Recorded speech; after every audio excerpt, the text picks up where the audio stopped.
Hello बच्चों, कैसे हो? आशा करता हूँ आप अच्छे होंगे। बच्चों, आज हम बात करेंगे कक्षा 9 का सामाजिक का पेपर के बारे में। ठीक है बच्चों, बता दो इसमें 3 सवा 3 घंटे का टाइम होता है आपको और 100 नंबर का पेपर होगा। ठीक है, मैंने पूर्व में पहले पेपर बना रखे आपके। तो चलते हैं बच्चों, आगे प्रश्न शुरू करते हैं। चैनल पर नहीं है, चैनल को सब्सक्राइब अवश्य कर देना और बेल आइकन को अवश्य दबा देना ताकि आने वाली वीडियो आपको जल्दी से प्राप्त हो जाए। बच्चों, बात को बता देता हूँ कि इंपॉर्टेंट प्रश्न है और अपने दोस्तों तक शेयर करना। शुरू करते हैं। प्रश्न नंबर 1, रूस के स्थानीय स्वशासी संगठन क्या कहलाते हैं? ठीक है, इसमें आएगा वह सोवियत। क्या कहलाता? सोवियत। दूसरा प्रश्न है, निम्न में से जो देश ध्रुवीय देश नहीं था वह था? इसमें दूसरे में क्या आएगा? फ्रांस। ठीक है, धुआंधार प्रपात किस नदी पर स्थित है? धुआंधार प्रपात किस नदी के किनारे पर नदी पर है? तो तीसरे में वे नर्मदा नदी पर। ठीक है, चौथा है, भारत में सबसे बड़े क्षेत्र में फैले हुए वन हैं? कौन से वन है फैले हुए वन? चौथे में आएगा से उष्ण कटिबंधीय पर्णपाती वन। ठीक है, इसका प्रश्न नंबर 5, भारत का विश्व में जनसंख्या की दृष्टि से कौन सा स्थान है? तो 5वां में से दूसरा स्थान। ठीक है, नेक्स्ट प्रश्न है इसका। तो इसका छठा प्रश्न है। छठा प्रश्न ये है, डेमोक्रेसी शब्द किस भाषा का शब्द है? डेमोक्रेसी किस भाषा का शब्द है? तो इसकी डेमोक्रेसी शब्द के भाषा का उतरना किस भाषा का शब्द है? तो सीधा से अंग्रेजी भाषा का है। ठीक है, सातवां प्रश्न है, निम्नलिखित में से कौन सा नेता भारतीय संविधान सभा सदस्य नहीं रहा? ठीक है, तो इसमें से होगा सातवें में क्या होगा? सातवें में होगा ए, महात्मा गांधी। ठीक है, कौन नहीं होता? महात्मा गांधी। ठीक है, नेक्स्ट क्वेश्चन है इसका 8वां, वर्ष 2019-20 में देश में दालों का उत्पादन हुआ? कितने दालों का उत्पादन हुआ? तो 8 में क्या होगा? से 33 करोड़ टन। ठीक है, तो 9वां प्रश्न है, हरित क्रांति की विशेषता है? तो हरित क्रांति की विशेषता क्या होगी? तो इसमें देव होगा। तो सभी देखो, कीटनाशकों का उपयोग। ठीक है, और HYV बीजों का उपयोग, रासायनिक उर्वरकों का उपयोग। ठीक है, इसी प्रकार इसका 10वां प्रश्न है। 10वां प्रश्न क्या है, निम्नलिखित में से कौन सी क्रिया द्वितीयक क्षेत्र में शामिल है? तो इसमें क्या आएगा? ए, विनिर्माण। ठीक है, इसी प्रकार ये प्रश्न पूरे हैं। नेक्स्ट प्रश्न है इसमें दूसरा, रेगिस्तान की पूर्ति वाले। इसमें क्या है? रेगिस्तान की पूर्ति करनी है। बिना कूटने वाले लोगों द्वारा पहने जाने वाली लाल टोपी क्या कहलाती है? तो आज़ादी का प्रतीक है। क्या कहता है? आज़ादी का प्रतीक। ठीक है, इसी प्रकार दूसरा प्रश्न है, रूस के जार ने 2 मार्च 1947 को राजगद्दी छोड़ दी। कब छोड़ी? 2 मार्च 1917 को। ठीक है, 2 मार्च 1917 को। तीसरा है, जम्मू तथा कश्मीर की वुलर झील भूगर्भीय क्रिया से बनी है। क्या है? वुलर है। ठीक है, इसका चौथा है, किसी लोकसभा सदस्य की मृत्यु या इस्तीफे के बाद खाली हुए पद एक चुनाव क्षेत्र में होने वाले चुनाव को क्या कहते हैं? उपचुनाव। क्या कहते हैं? उपचुनाव। ठीक है, इसी प्रकार 5वां है, भारत में लोकसभा के लिए 84 सीटें अनुसूचित जाति की आरक्षित कितनी? 84। ठीक है, 84 सीटें अनुसूचित जाति की आरक्षित है। इसी प्रकार नीचे प्रश्न तीसरा प्रश्न ये है, टूटी हुई जंजीर से क्या तात्पर्य है? टूटी हुई जंजीर से क्या तात्पर्य है? तो इसका आंसर होगा टूटी हुई जंजीर ये होगा दासों की आज़ादी का। किसका? दासों की आज़ादी का प्रतीक था। क्या था? आज़ादी का प्रतीक है। रूसी क्रांति से पूर्व रूस में कौन कौन से दल थे? कौन से थे?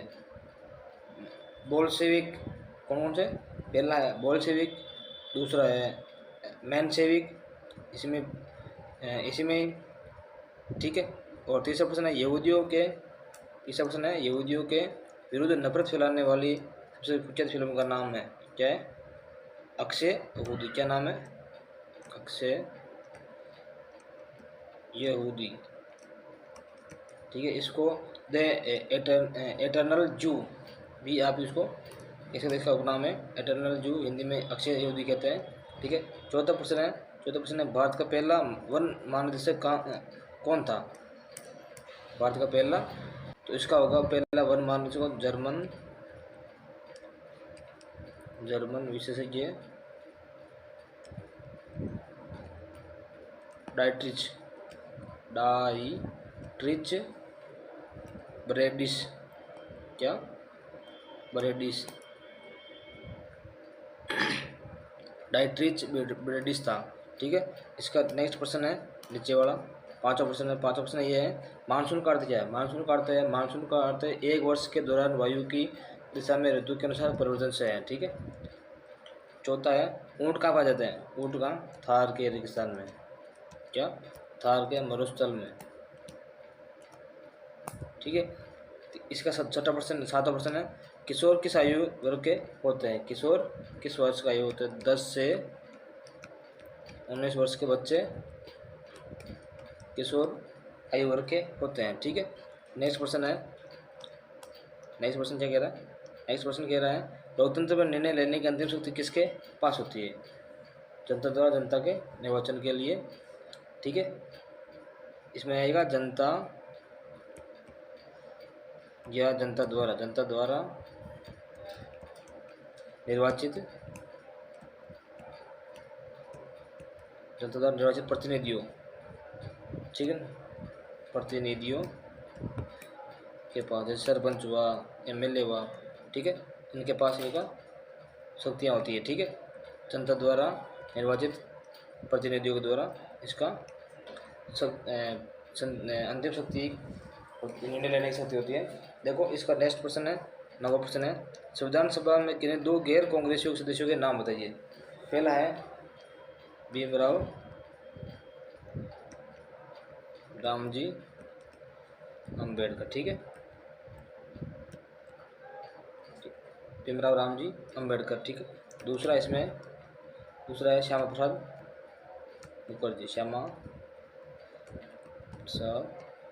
मुखर्जी। ठीक है। इस प्रकार 10वां प्रश्न है इसका। 10वां प्रश्न क्या है संसद के निर्णय किसकी मंजूरी के बाद होते हैं? संसद के निर्णय किसकी मंजूरी के बाद? राष्ट्रपति की मंजूरी के बाद। किसके बाद? राष्ट्रपति की मंजूरी के बाद। ठीक है। नेक्स्ट प्रश्न है इसका ग्रामों के विनिर्माण कार्य के लिए श्रम की व्यवस्था कैसे होती है? क्या प्रश्न है? 11 है कि ग्रामों में विनिर्माण कार्य के लिए श्रम की व्यवस्था कैसे होती है? तो पारिवारिक सदस्यों से। किससे? पारिवारिक सदस्यों से। ठीक है। पारिवारिक सदस्यों से इसका होता है। इसका ये प्रश्न 12 प्रश्न है भारत में 2011 में साक्षरता दर कितनी थी? तो 73%। कितनी थी? 73%। नेक्स्ट प्रश्न है चौथा प्रश्न है चौथा ये कह रहे फ्रांस की क्रांति में लोग रूसो और मॉन्तेस्क्यू के विचारों ने किस प्रकार योगदान दिया? ठीक है। तो इसका आंसर थोड़ा सा बता देता हूँ। इसमें रूसो ने प्रत्येक सदस्य द्वारा मत देने के लिए लोकतंत्र सिद्धांत को प्रस्तुत किया। मॉन्तेस्क्यू ने सरकार के अंदर विधायिका, कार्यपालिका और न्यायपालिका के बीच में सत्ता विभाजन की बात कही। फ्रांस की जनता उस दार्शनिकों के विचार में बहुत प्रभावित हुई और इसे क्रांति में बल मिला। ठीक है। इसका आंसर इस प्रकार होगा। 5वां प्रश्न है क्या कह रहा है फ्रांस की क्रांतिकारी सरकार ने महिलाओं के लाभ के लिए क्या कानून पारित किए? इसका आंसर होगा। ठीक है। तो एक तो है लड़कियों के लिए स्कूली शिक्षा को अनिवार्य देना, शादी को स्वैच्छिक अनुबंध माना गया, तलाक को कानून रूप दिया गया। ठीक है। तलाक को कानून रूप में दिया गया। इसके आंसर होंगे। ठीक है। प्रश्न नंबर 6 क्या कह रहा है समाजवाद का कोई 3 विशेषता बतानी है। समाजवाद की कोई 3 विशेषता बतानी है। तो देखो समाज की इसकी विशेषता पहली है निजी संपत्ति की व्यवस्था का विरोध करना, समाज के अंतर्गत उत्पादन के समस्त संसाधनों पर सरकार का नियंत्रण होना। ठीक है। समाजवाद के अनुसार यदि संपत्ति पर किसी एक व्यक्ति की बजाय पूरे समाज का नियंत्रण हो तो सामाजिक हितों पर ज़्यादा अच्छी तरह से ध्यान दिया जा सकता है। इसका आंसर इस प्रकार होगा। ठीक है। प्रश्न नंबर 7 है, कुछ रूसी समाजवादी क्या मानते थे कि रूस में किसान की समाजवादी क्रांति की मुख्य शक्ति बनेंगे। ठीक है, इसका आंसर है कि भाई रूसी किसान जिस तरह से कम्यून व्यवस्था के तहत समय समय पर ज़मीन बांटते थे, उससे पता लगता है कि स्वाभाविक रूप से समाजवादी भावना के लोग हैं। इस आधार पर मानना था कि रूस में मजदूर नहीं, किसान ही क्रांति की मुख्य शक्ति बनेंगे। ठीक है, इसका प्रश्न नंबर 8वां प्रश्न है। 8वां क्या कह रहा है, तापी नदी संक्षिप्त टिप्पणी लिखी है। ठीक है, तापी नदी मध्य प्रदेश से निकलती है, बैतूल जिले से। ठीक है, सतपुड़ा की श्रृंखला में है, वहाँ से निकलती है। यह नर्मदा द्रोणी के समांतर एक भ्रंश घाटी में बहती है। इसकी लंबाई बहुत कम है। इसकी द्रोणी मध्य प्रदेश और गुजरात तथा महाराष्ट्र राज्य में स्थित है। ठीक है, प्रश्न नंबर 9 क्या है कि 1994 के बाद दक्षिण अफ्रीका के संविधान में क्या परिवर्तन किए गए। ठीक है, संविधान में बहुजातीय सरकार के निर्णय का मार्ग खोला गया। दक्षिण अफ्रीका के सभी लोगों को बिना किसी भेदभाव के समान अधिकार दिए गए। राजनीतिक दलों पर रोक, मीडिया पर प्रतिबंध समाप्त कर दिए। इस तरह के कुछ बदलाव हुए। ठीक है, प्रश्न नंबर 10 इसका प्रश्न है, दक्षिण अफ्रीका में रंगभेदी गोरी सरकार द्वारा उठाए गए रंगभेदी कदमों का उल्लेख करना है। इसमें क्या, दक्षिण अफ्रीका में रंगभेदी नीति अछूत लोगों के दमनात्मक थी। ठीक है, काले रंग के लोगों पर वो पीटते, लड़ाई दंगे करते थे। उन्हें संगठन बनाने तथा अपने साथ हो रहे दुर्व्यवहार का विरोध करने की स्वतंत्रता नहीं थी। ठीक है, दूसरा है, उनके लिए निवास, यातायात के संसाधन, अस्पताल, विद्यालय, मनोरंजन के साधनों की व्यवस्था गोरे लोगों से अलग थी। ठीक है, इस प्रकार इसका आंसर है। 11वां प्रश्न है, चुनाव कानून के अनुसार भारत में कोई उम्मीदवार या पार्टी चुनाव के दौरान किन किन कार्यों को नहीं कर सकता है। ठीक है, बहुत अच्छा प्रश्न है। देखो, चुनाव कानून के अनुसार भारत का कोई उम्मीदवार या पार्टी चुनाव के दौरान निम्न कार्य नहीं कर सकता। देखो, पहले मतदान का प्रलोभन देना, घूस देना, धमकी देना। ठीक है, उनसे जाति या धर्म के अनुसार वोट मांगना, जाति या धर्म के अनुसार वोट मांगना। ठीक है, इसका नेक्स्ट प्रश्न, इसका वो आगे देखना। तीसरा पॉइंट है, चुनाव अभियान में सरकारी संसाधनों का इस्तेमाल करना। लोकसभा चुनाव में एक निर्वाचन क्षेत्र में निर्धारित सीमा से अधिक खर्च करना, ये प्रतिबंध थोड़ा है। ठीक है, प्रश्न नंबर 12 क्या करें, चुनाव अभियान के कितना समय दिया जाता है। चुनाव अभियान के संसाधनों का उल्लेख कीजिए। ठीक है, इसमें देखो, इसमें समय अवधि मतदान के संपर्क करता है। राजनेता चुनाव में सभा में भाषण देते हैं। राजनीतिक पार्टी अपने समर्थकों को सक्रिय करता है। इसी अवधि में अखबार, टीवी चैनलों पर चुनाव से जुड़ी खबरें बहसें होती है। ठीक है, सूची की घोषणा मतदान की तारीख के बीच प्रायः 2 सप्ताह का समय चुनाव प्रचार के लिए दिया जाता है। कितने? 2 सप्ताह का। ठीक है, 13वां प्रश्न है, लोकसभा राज्यसभा सदस्यों के निर्वाचन का क्षेत्र निर्वाचन कौन करता है। ठीक है, तो इसमें क्या होगा, 13 में लोकसभा सदस्यों का निर्वाचन जनता द्वारा प्रत्यक्ष रूप से आम चुनाव में किया जाता है। ठीक है, राज्यसभा के सदस्यों का निर्वाचन राज्य की विधानसभा द्वारा किया जाता है। इसमें 12 सदस्य राष्ट्रपति द्वारा निर्वाचित किए जाते हैं। कला, साहित्य, विज्ञान आदि क्षेत्र विशेष जो होता है इसमें। ठीक है, नेक्स्ट क्वेश्चन इसका 14 क्वेश्चन है, राजनीतिक संस्थाओं की आवश्यकता क्यों। ठीक है, तो निर्णय लेने के लिए, निर्णयों को क्रियान्वित करने के लिए, झगड़े निपटाने के लिए ये आवश्यक है राजनीतिक संस्थाएं। ठीक है, 15 क्वेश्चन है। 15 ये क्या कह रहा है, स्वतंत्रता के अधिकार तहत भारतीय संविधान प्रत्येक नागरिक को कौन कौन सी स्वतंत्रताएं प्रदान करता है। ठीक है, तो इसमें क्या है, देखो, अभिव्यक्ति स्वतंत्रता, शांति सभा सम्मेलन करने की स्वतंत्रता, संगठन या संघ बनाने की स्वतंत्रता, देश के अंदर कहीं भी निवास करने की स्वतंत्रता। 5वां है, देश में आबाद भ्रमण की स्वतंत्रता। 6वां है, व्यवसाय की स्वतंत्रता। ये अपने इसके आंसर होंगे। प्रश्न नंबर 16, प्रथम विश्व युद्ध महायुद्ध के यूरोपीय समाज राजनीतिक व्यवस्था पर अपनी ओर से उदाहरण दीजिए। ठीक है, ये आपको स्वयं को करना है। तो इसमें तो हल्का सा जो आप उसमें दे रहे किताब में उसको कोडिंग करना। ठीक है, नेक्स्ट क्वेश्चन है, आर्थिक संघर्ष से उभरने के लिए हिटलर ने चांसलर के रूप में क्या कदम उठाए। कौन सी 2 बातें जर्मनी के आर्थिक पुनर्निर्माण की प्रतीक है। ठीक है, 17वां प्रश्न है, तो हम देखो, आर्थिक संकट से उभरने के लिए हिटलर ने व्यवस्था का राज्य का नियंत्रण किया, स्थापित किया। अर्थव्यवस्था को पटरी पर लाने के लिए जिम्मेदारी अर्थशास्त्री यालमार शाक्त को सौंपी। किसको? यालमार शाक्त को सौंपी। शाक्त ने सबसे पहले सरकारी पैसे से चलाए जाने वाले रोजगार संवर्धन कार्यक्रम के दौरान 100% उत्पादन तथा 100% रोजगार उपलब्ध करने का लक्ष्य किया। इस प्रकार ये प्रश्न है। प्रश्न नंबर 18 क्या कह रहा है? वैज्ञानिक वानिकी के नाम पर वन प्रबंधन के लिए क्या क्या कदम उठाए गए हैं। ठीक है, देखो इसमें है वैज्ञानिक वानिकी के लिए भारत में विविध प्रजाति वाले प्राकृतिक वनों को काट डाला गया। ठीक है, दूसरा है इसकी जगह सीधी पंक्ति में एक ही किस्म के पेड़ लगा दिए गए, इसे बागान कहा जाता है। वन विभाग के अधिकारियों को जंगलों का सर्वेक्षण किया, विभिन्न किस्म के पेड़ों वाले क्षेत्र की नाप जो कि ठीक है वन क्षेत्र के वन प्रबंधन के लिए उन्हें योजनाएं बनाई। इसका आंसर इस प्रकार है। ठीक है, आगे देखते हैं। ये भी तय किया उन्होंने कि बागान का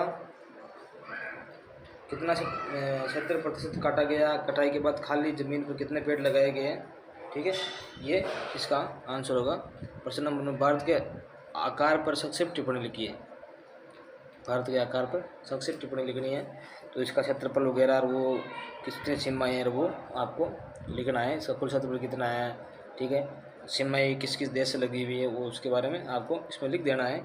ये सब प्रश्न है। उष्णकटिबंधीय शुष्क पर्णपाती वनों की विशेषता बतानी है आपको। ठीक है, इसका आंसर किताब में से अच्छी तरह से ढूंढना है और याद करना है। नेक्स्ट प्रश्न है, घनत्व के आधार पर भारत जनसंख्या का विवरण स्पष्ट कीजिए। क्या? घनत्व के आधार पर जनसंख्या का भारत की जनसंख्या का विवरण स्पष्ट करना है। ये आपको किताब में से देख के अच्छी तरह से करना है। ये इंपॉर्टेंट क्वेश्चन है, तो आपको याद करना है। वीडियो को स्किप नहीं करना है, पूरा देखना है।